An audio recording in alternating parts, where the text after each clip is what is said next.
Think you could handle the discipline and danger of samurai life? What if stepping outside your house could mean instant death for breaking an invisible social rule you never knew existed?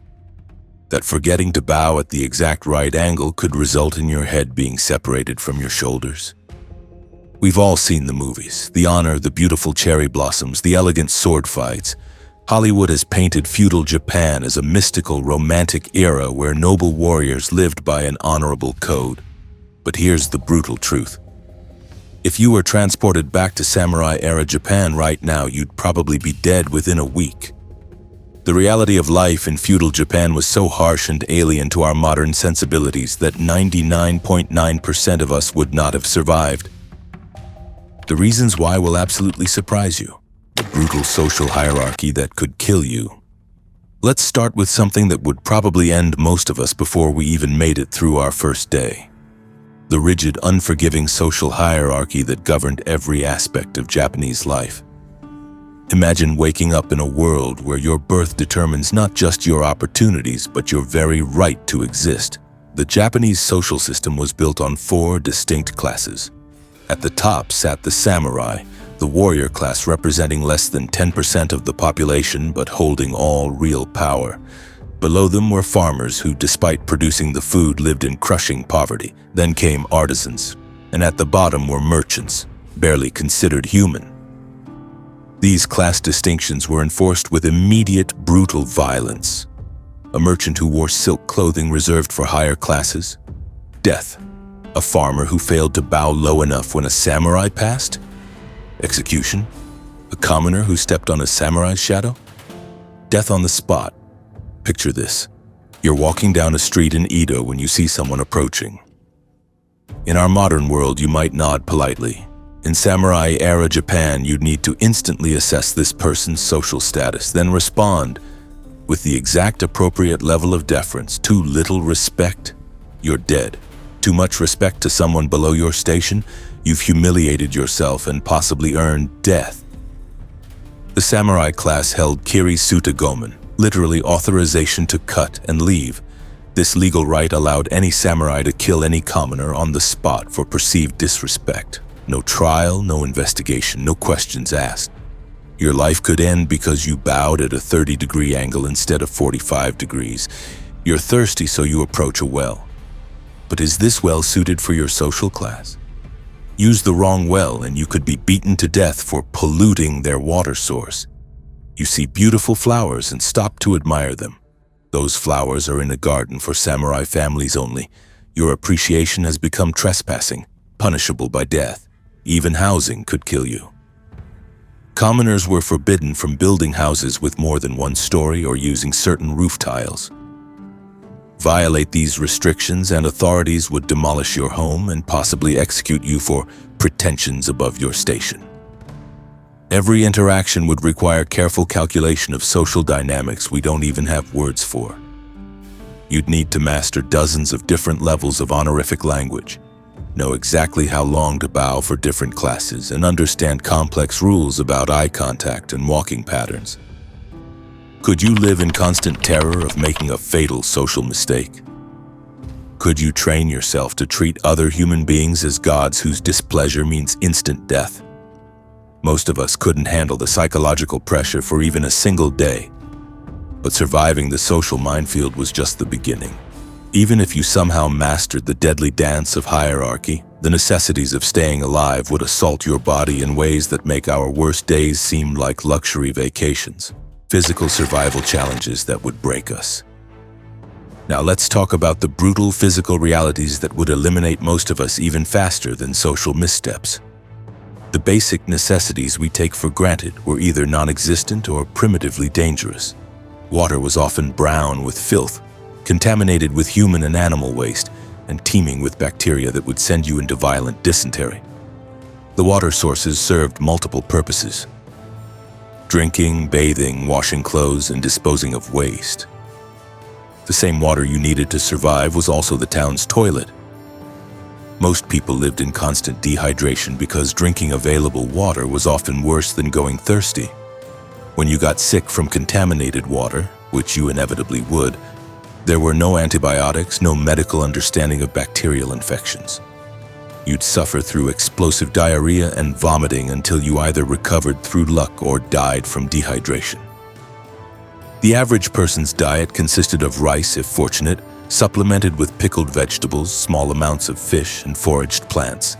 Meat was largely forbidden, and dairy virtually unknown. Imagine living on one small bowl of rice and pickled radishes per day for your entire life.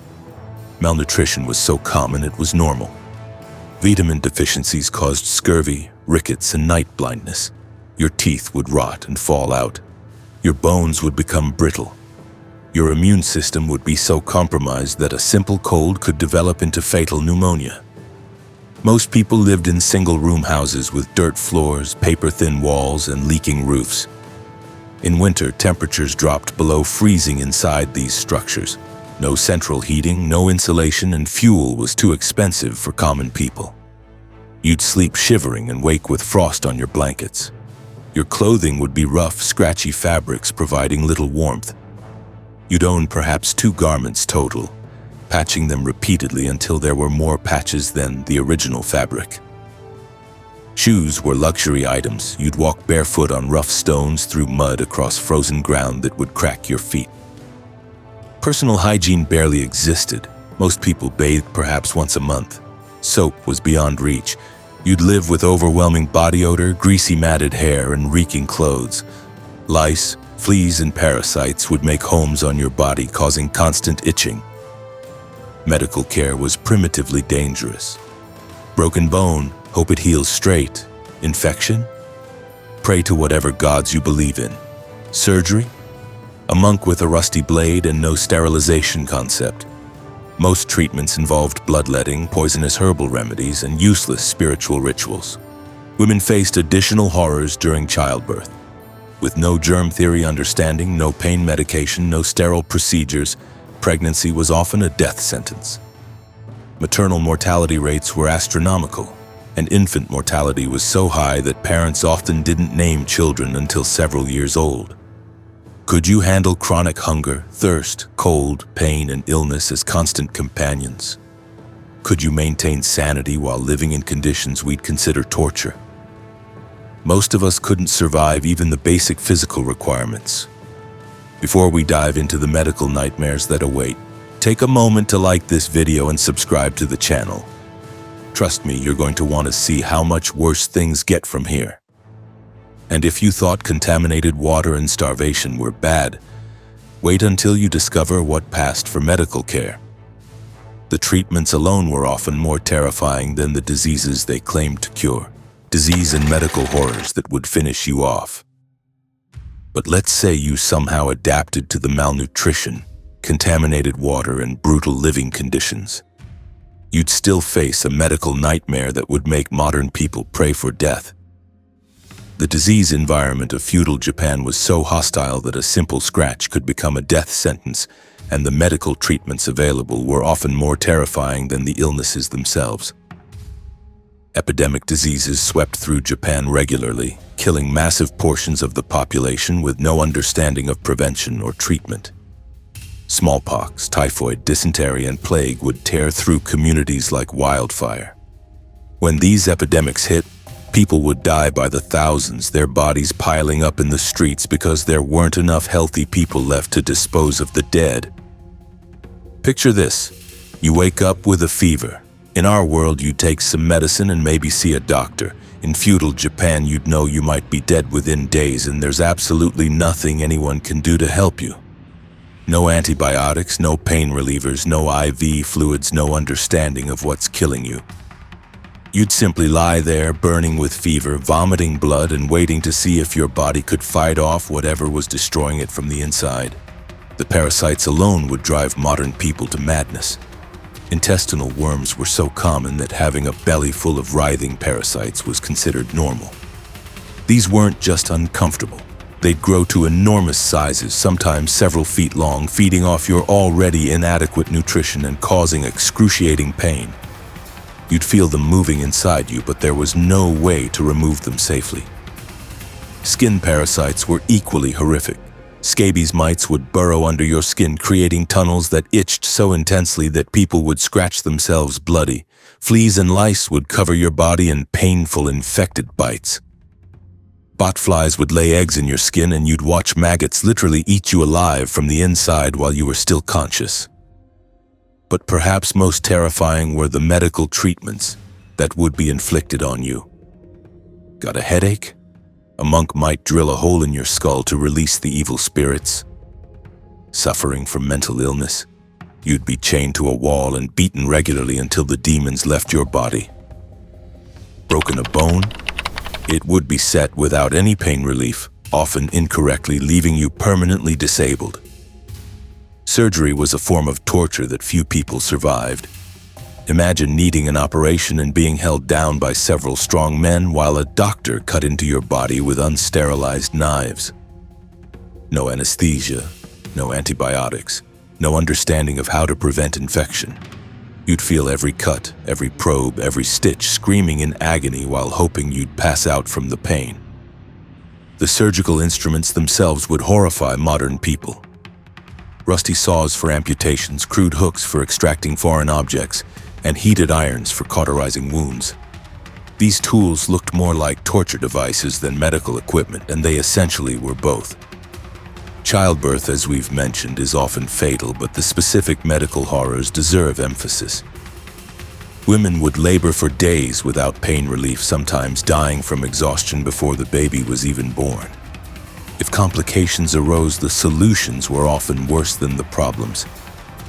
Doctors might use hooks to literally tear the baby apart inside the mother's body, or they'd perform crude cesarean sections that almost always resulted in death from blood loss or infection.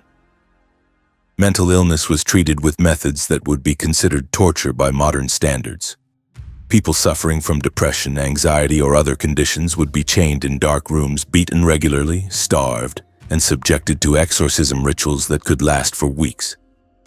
The belief was that mental illness was caused by demonic possession, so the treatment involved making the person's body so unpleasant that the demons would leave. Dental problems were agonizing and permanent. When your teeth rotted, which they inevitably would, your options were to live with excruciating pain or have them yanked out with crude pliers, again, with no pain relief. Most people lived with constant toothaches, abscesses, and infected gums that would make eating torture. Even minor injuries could become death sentences. A small cut from a farming tool could become infected and lead to gangrene. Without antibiotics, infections would spread through your body, turning your flesh black and literally rotting you alive. You'd watch parts of your body die while you were still conscious, knowing that amputation without anesthesia was your only hope of survival. The psychological impact of living in constant fear of disease and medical torture would be devastating. Every cough, every fever, every minor injury would remind you that you were probably going to die slowly and painfully. You'd watch friends and family members waste away from diseases that are easily treatable today, knowing that you could be next, and that there was nothing anyone could do to save you. Could you handle living in a world where a paper cut could kill you and the cure might be worse than the disease? Could you maintain your sanity knowing that medical help meant torture, and that most illnesses were essentially death sentences? For modern people accustomed to effective medicine and pain management, the medical realities of feudal Japan would be absolutely unbearable. But physical suffering was only half the nightmare. The mental and spiritual demands of samurai culture would assault your psyche in ways that would make the physical tortures seem merciful by comparison. The samurai code and mental discipline that would destroy modern minds. But let's say you survived the physical hardships and navigated the deadly social hierarchy. Now you'd face perhaps the most psychologically devastating aspect, the mental demands that would break modern minds like twigs. The Bushido Code wasn't just noble ideals. It was a psychological prison demanding complete suppression of human emotions, accepting death as preferable to dishonor and willingness to commit suicide for reasons that would seem absurd to modern people. If you were born into the samurai class, you'd face a lifetime of psychological torture. From the moment you walk, you're taught that your life has no value except as a tool to serve your lord. You're conditioned to believe death is preferable to failure, dishonor, or even the appearance of cowardice. Every day you'd perform mental exercises preparing for death. Not metaphorical death, actual literal death you're expected to welcome. You'd meditate on your decomposing corpse, visualize being cut apart by swords, and practice the mental state required to disembowel yourself if honor demanded it. Seppuku, ritual suicide by disembowelment, wasn't just for extreme circumstances. It was expected for dozens of situations we'd consider minor embarrassments. Failed a mission? Time for suicide. Accidentally insulted your lord? Suicide. Survived a battle where comrades died? Your existence is disgraceful. But you wouldn't just kill yourself. You'd do it in an excruciatingly painful way, taking hours. Seppuku involves cutting across your abdomen and then pulling the blade upward for maximum suffering. You'd remain conscious throughout, maintaining perfect composure while your intestines spilled out. If you couldn't complete the ritual properly, if you screamed or showed weakness, your family would be dishonored for generations. Your children would carry the shame. Your name would be struck from records and never spoken. The mental conditioning would fundamentally alter your brain chemistry. You'd develop what we'd recognize as severe mental illness, a death cult mentality where suicide wasn't just acceptable but celebrated as the highest honor. Samurai would compete to find reasons to commit suicide. Emotional suppression would be impossible for modern people. You'd train yourself never to show fear, anger, sadness, or inappropriate joy. A samurai who smiled at the wrong moment could be forced to commit suicide for lacking seriousness. Most psychologically damaging was absolute loyalty to your lord, regardless of how cruel or evil. If your daimyo ordered you to kill innocents, you'd comply without question. If he commanded you to die pointlessly, you'd thank him. If he tortured you for amusement, you'd express gratitude. This psychological submission would be impossible for people raised with modern concepts of individual rights and moral autonomy. We're taught to question authority and value our lives. The complete surrender required by Bushido would feel like spiritual suicide preceding actual physical suicide. Could you live knowing that a single mistake would require you to kill yourself in the most painful way possible? Could you value death over life, suffering over comfort, blind obedience over rational thought? The honest answer for 99.9% of us is absolutely not. Yet the psychological torment of the samurai code was just one face of a society built on violence. The everyday brutality that surrounded every person would make our most violent movies look like children's cartoons. Violence and warfare reality that would terrorize us. Now let's confront what would probably traumatize modern people most quickly: the constant brutal violence permeating every aspect of society. We live in arguably the most peaceful era in human history. In feudal Japan, extreme violence wasn't just common, it was entertainment, justice, and daily reality. Picture walking through streets and seeing human heads mounted on spikes as casual decoration. These weren't just criminals' heads. They belonged to people who committed minor infractions. A cheating merchant, a protesting farmer, a woman accused of adultery, their severed heads displayed prominently as reminders. Public executions weren't solemn, rare events. They were regular entertainment that families attended like we go to movies. Children cheered as prisoners were beheaded, burned alive, or crucified. Execution methods were designed not just to kill but to inflict maximum suffering while providing maximum spectacle. Consider lynching, death by 1,000 cuts. The condemned would be tied to a post and slowly carved apart with small knives over hours or days. The executioner's skill was measured by how long he could keep the victim alive and conscious. Crowds would gather, betting on survival time and cheering creative cuts. Violence wasn't limited to formal executions. Samurai killed people for sport, testing new swords on random peasants or practicing on prisoners. This practice, tamashigiri or test cutting, involved purchasing condemned criminals to see how cleanly a blade could sever a human torso. Warfare was far more brutal than modern conflicts. No rules of engagement, no concept of limiting civilian casualties. When armies clashed, the goal was complete destruction in the most horrific ways possible. Soldiers competed to collect the most severed heads, ears, or noses as trophies. Weapons were designed for maximum damage and suffering. Samurai swords were instruments of torture that sliced through bone and flesh with terrifying efficiency. But swords were just one option in an arsenal, including spiked clubs, skull-shattering chains, and polearms designed to hook and tear flesh from bones. Siege warfare was particularly nightmarish. Armies would launch diseased corpses over walls using catapults, poison water supplies, burn crops, and systematically torture civilians. When castles fell, victorious armies would spend weeks murdering every living thing inside: men, women, children, and even animals. The psychological impact would be devastating. You'd need to sleep while screaming echoed from execution grounds. You'd walk past mutilated corpses without emotional reaction. You'd watch friends and family tortured to death while maintaining composure, knowing sympathy could mark you for the same fate. Even more damaging would be the expectation that you'd participate. If you were a samurai, you'd kill people regularly without remorse. If you were a commoner, you'd watch executions and cheer enthusiastically, proving loyalty. Failure to show sufficient bloodlust could be interpreted as disloyalty. The violence was immediate, personal, and unavoidable. You'd smell blood, hear screams, see terror in victims' eyes. You'd watch people you knew being dismembered while conscious. You'd see children killed for parents' crimes and parents forced to watch their children die. Could you maintain sanity in a world where extreme violence was as common as rain? Could you sleep knowing tomorrow might bring executions where you'd cheer as someone was slowly tortured to death?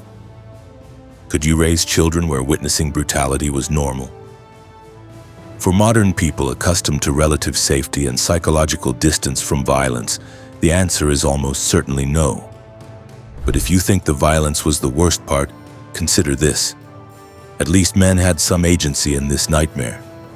For women and children, the situation was so much worse that survival would have been nearly impossible. Women and children's impossible lives. The situation becomes even more desperate when considering the additional challenges faced by women and children. If men had it bad, the complete powerlessness of women and children would make survival even more unlikely for half the population.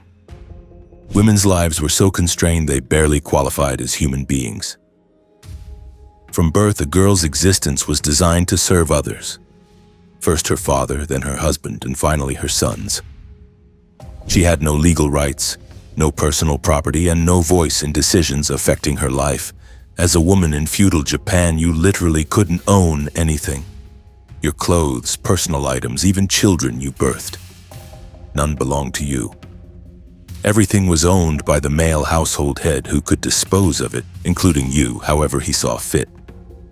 You were expensive property with less legal protection than livestock. Marriage wasn't a partnership or choice. It was a business transaction where the woman was the commodity. Marriages were arranged when girls were infants and preferences were irrelevant. You might marry a man decades older, someone cruel, or someone you'd never met. Refusing meant dishonor and possible death. Unmarried women had virtually no survival options. They couldn't own businesses, inherit property, or support themselves through most work. Many became servants, prostitutes, or simply died of starvation. Pregnancy was often a death sentence with shocking maternal mortality rates. Without hygiene or sterilization understanding, infections following childbirth killed enormous numbers. Even surviving meant lifetime health problems from repeated pregnancies, malnutrition, and no medical care. Women who stepped out of line faced punishments worse than death. Adultery could result in being buried alive up to your neck and having your head crushed with stones. Women accused of witchcraft might be burned alive or tortured for confessions. Even speaking disrespectfully could result in severe beatings. The psychological impact of complete powerlessness would devastate modern women. Never making a single important decision about your life, never speaking your mind, pursuing interests, or choosing what to eat or wear.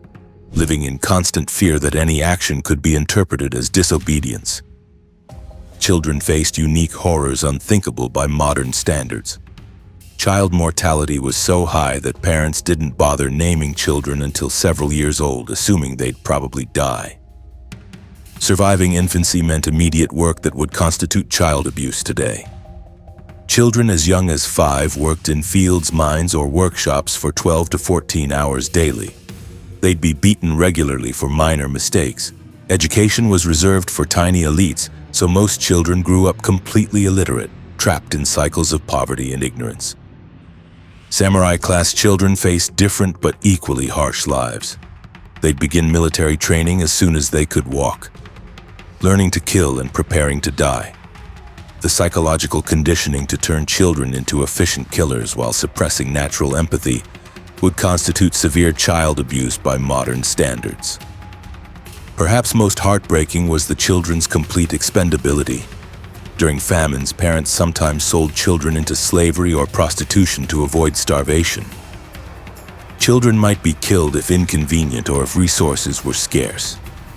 The emotional bonds we consider natural were often suppressed as survival mechanisms. Could modern women handle complete autonomy loss, constant violence threats, and a high probability of dying from childbirth? Could modern children survive the immediate transition from protected childhood to brutal labor? For the vast majority, the answer would be no. And if you're thinking the horror couldn't get any deeper, we haven't even touched on the cultural and spiritual practices that would assault your modern sensibilities in ways that would feel like psychological warfare. Cultural practices that would shock and traumatize us. Beyond violence, social hierarchy, and physical hardships, feudal Japanese culture included practices so alien and disturbing to modern sensibilities that they'd constitute additional survival challenges requiring complete psychological rewiring. Religious and spiritual practices permeated life with elements that would seem like horror scenarios. Consider Sokushinbutsu, monks who mummified themselves alive through years of self-starvation and poisoning. These monks gradually reduced food intake while consuming toxic substances, eventually sitting in meditation while they slowly died and naturally mummified. This wasn't considered horrific, it was viewed as the highest spiritual achievement.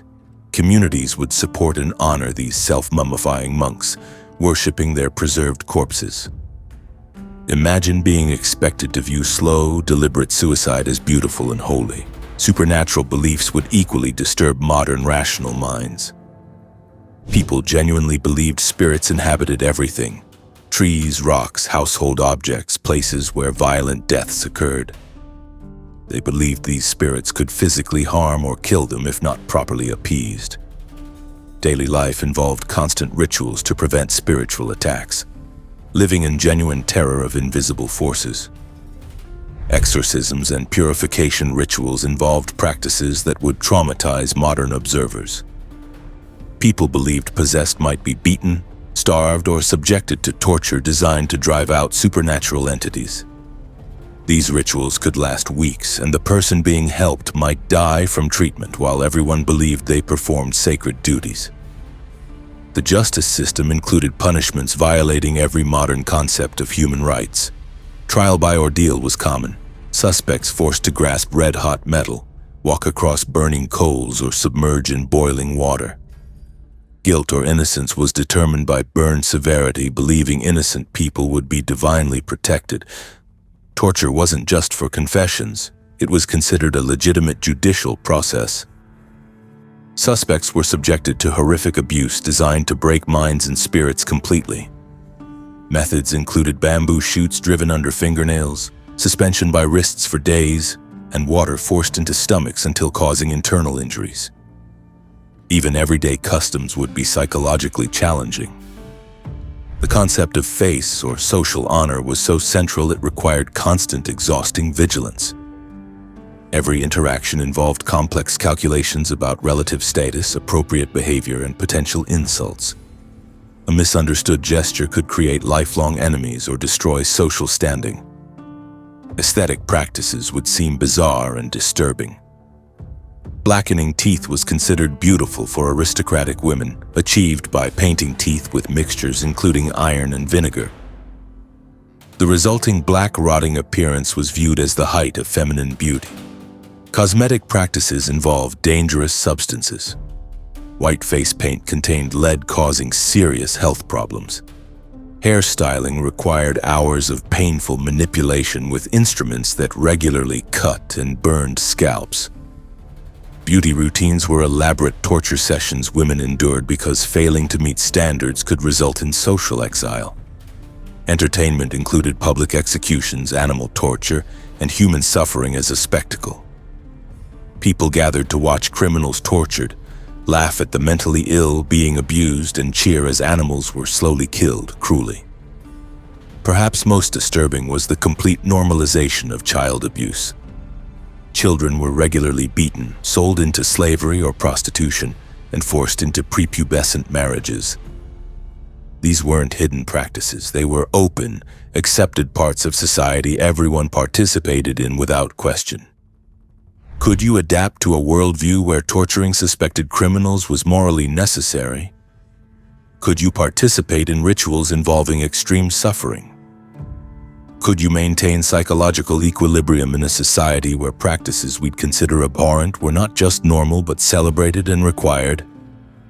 Now, after walking through this gauntlet of horrors, you might be wondering, what does this impossible nightmare tell us about ourselves and the world we live in today? The uncomfortable truth about modern life. So here's what really terrifies me about all of this. We think we're tough. We complain about Wi-Fi being slow, about our coffee being too cold, about having to wait in line for 5 minutes. But the truth is, we're living in the most comfortable, safest, most privileged era in human history, and we have absolutely no idea how good we have it. Every single convenience we take for granted, clean water from a tap, painless medical procedures, the right to speak our minds, choosing our own partners, even something as simple as a hot shower. These are miraculous luxuries that billions of people throughout history could never even dream of. The samurai era wasn't some romantic fantasy of honor and beauty. It was a nightmare of suffering, violence, and oppression that would break us within days. And yet somehow, people survived it. They found ways to live, to love, to create meaning amid unimaginable hardship. Which brings me to this question. If we're so soft compared to our ancestors, what does that say about our ability to handle real challenges? What happens when our comfortable world gets disrupted? Are we preparing our minds and bodies for adversity, or are we getting weaker with each generation? Because here's the thing, while we're unlikely to face samurai-era Japan, we're definitely going to face challenges that will test us in ways we can't imagine. Climate change, economic collapse, social upheaval, technological disruption. The future is going to demand resilience we may not possess. The people who survived feudal Japan weren't superhuman. They were just forced to develop mental and physical toughness we've never needed. They had no choice but to be strong. So maybe the real question isn't whether we could survive samurai times, but whether we're preparing ourselves for the challenges of our own times. Are we building the resilience, the mental toughness, the ability to endure hardship that made our ancestors survive? What do you think? Are we getting softer as a society, or are we developing different kinds of strength? And more importantly, what historical era do you think would be the absolute worst for modern people to survive? Drop your thoughts in the comments below, and if this video made you appreciate your morning coffee a little bit more, smash that like button and subscribe for more reality checks that'll make you grateful for the world we live in today.